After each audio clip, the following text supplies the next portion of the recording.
డిపార్ట్మెంట్లో ఇంటిగ్రేషన్ కానీ effective coordination కానీ దాన్ని ఎగ్జిక్యూషన్ చేయాల్సిన బాధ్యత మన మీద అందరి మీద ఉంది. Once in 3 months collectors conference పెట్టుకుంటున్నాం. అదే సమయంలో various times once in 20 days or 15 days cabinet meetings పెట్టుకుంటున్నాం. అజెండా ఇవన్నీ చేస్తున్నాం, డిపార్ట్మెంట్స్ అన్ని రివ్యూ చేస్తున్నాం. అప్పుడప్పుడు కాంప్రహెన్సివ్ సమీక్షలు కూడా చేసుకుంటూ అందరం కూడా ఎఫెక్టివ్గా ఒక కోహెసివ్గా ముందుకు పోవడానికి ఇలాంటి కార్యక్రమాలు మనకు వస్తాయి.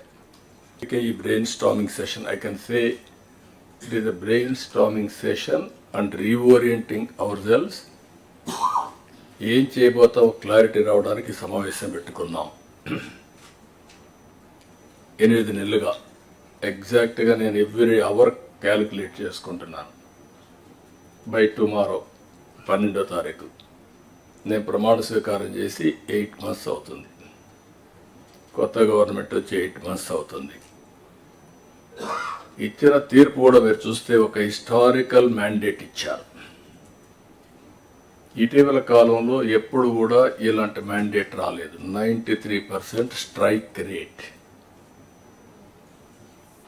93% స్ట్రైక్ రేట్ వచ్చిందంటే ఇక్కడుండే all of us including secretaries గడిచిన 5 సంవత్సరాల పరిపాలన ప్రజలు యాక్సెప్ట్ చేయలేదు. అందుకనే టోటల్గా రిజెక్ట్ చేసి మళ్ళీ ఒక న్యూ హోప్స్ పెట్టుకొని ముందుకు వచ్చే పరిస్థితికి వచ్చారు.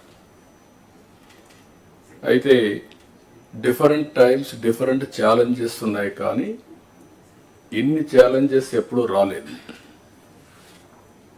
ఒక పక్కన మొరేల్ ఆఫ్ ది ఆఫీసర్స్, ఇంకో పక్క some of the departments are defunct, some of the programs are derailed. Government of India నుంచి మనం గుర్తుపెట్టుకోవాల్సింది ఎప్పుడు కూడా సెంటర్ స్టేట్ రెండు కూడా 3 గవర్నమెంట్లు ఉంటాయి. Local self government, state government, central government. Central government వాళ్ళ ప్రోగ్రామ్స్ వాళ్ళు కన్సీవ్ చేస్తారు, స్టేట్ గవర్నమెంట్ మన ప్రోగ్రామ్స్ చేస్తాం, సెంట్రల్ గవర్నమెంట్ ప్రోగ్రామ్స్ అనుసంధానం చేసుకుంటాం. దగ్గర 90 సెంట్రలీ స్పాన్సర్ స్కీమ్స్ ఉంటే టోటల్గా అన్నీ కూడా డిఫంక్ట్ అయిపోయినాయి. ఫండ్స్ డైవర్ట్ చేసే పరిస్థితికి వచ్చారు. వీటన్నింటిపైన మనం ఒక 7 వైట్ పేపర్స్ అన్ని పబ్లిసైజ్ చేశాం. పబ్లిక్ కూడా మనం గుర్తుపెట్టుకోవాల్సింది,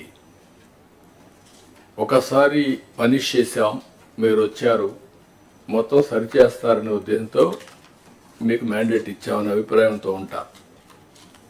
అది ఉన్నప్పుడు మనం ఎక్స్ట్రా ఎఫర్ట్స్ పెట్టాల్సిన బాధ్యత మనందరిపైన ఉంది.